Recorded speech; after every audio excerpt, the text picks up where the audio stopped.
It's safe to say the Tomahawk missile strikes against the Syrian airbase last Thursday have solidly divided the Trump train. Perhaps it's in part a natural contrarian reaction for many to be weary when longtime critics of the president, like John McCain, Bill Kristol, and Hillary Clinton, begin giving President Trump praise. So Ezra was right to point out how this should bring some skepticism. But we shouldn't solely look at this strike in a vacuum, never willing to concede that political opponents of the movement you've been a part of or supporting can sometimes be right too, and in agreement with you. It's important to look at this strike for what it really is.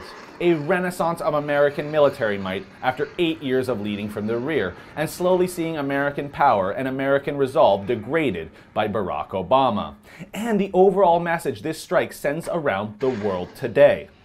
It's a clear, concise, and moral message that chemical weapons use is not something this president is going to ignore, even if his predecessor did. Some of those who were supportive of Trump but felt betrayed by this decision to strike Syria had a major freakout and meltdown after the missiles struck. Many had to walk back their earlier claims of being off the Trump train altogether. But I still don't see the justification in their belief that this strike will inevitably lead the US into a sustained ground war, or worse, World War III. This is not Iraq. Russian and Iranian Revolutionary Guard forces are on the ground in Syria already. And with these two nations already intertwined in Syria, the US couldn't possibly lead their own ground war.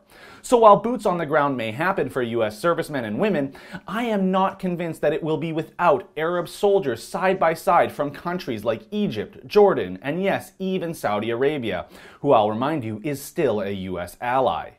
This idea that there are Arab partners willing to fight with the US and support this intervention is nothing new. With expanded Shia influence from Iran, Hezbollah, and Russian-backed Assad in the region, and of course the threat of ISIS, these Sunni nations and Israel have begun informal relations in an effort to ensure mutual protection against these grave threats. So when you combine this and the very real threat of American intervention to remove Assad, you all of a sudden find yourself in the strongest bargaining position in over 6 years. The US and Trump will find that they can begin to lean on Russia and Iran to begin to try to have Assad resign, but his Alawite infrastructure and dynasty preserved with a suitable and sustainable replacement. This will help avoid the escalation many fear. That, or we are looking at the real possibility of a partition of Syria. While there is no denying the poor planning or complete lack of an exit plan for the Iraq War, many people forget there is still one significant positive development in the region since the liberation of Iraq from Saddam Hussein. An Iraqi Kurdistan statelet has been operating autonomously for years now, and after years of facing their own chemical weapons attack from Saddam and being the largest ethnic group in the world without a nation state to call their own, I think it's an often overlooked achievement of a war that's only ever covered negatively. The same is potentially at play in Syria, where Syrian Kurds could see their own statelet form and some autonomy of their own. And let's not forget who's been fighting some of the fiercest fighters against ISIS. Women soldiers and all. Yeah, it's the Kurds.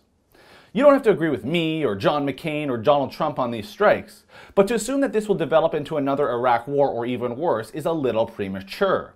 Let's see where we get in the coming days and weeks as the pressure is ratcheted up before drawing any conclusions.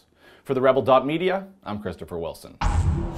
Thanks a lot for watching. We'll continue to talk about international and geopolitical stories like this one. But if you're Canadian, you love the Canadian political stories we do, we've got a brand new YouTube channel exclusively for you. Please click subscribe on our new Rebel Canada YouTube channel.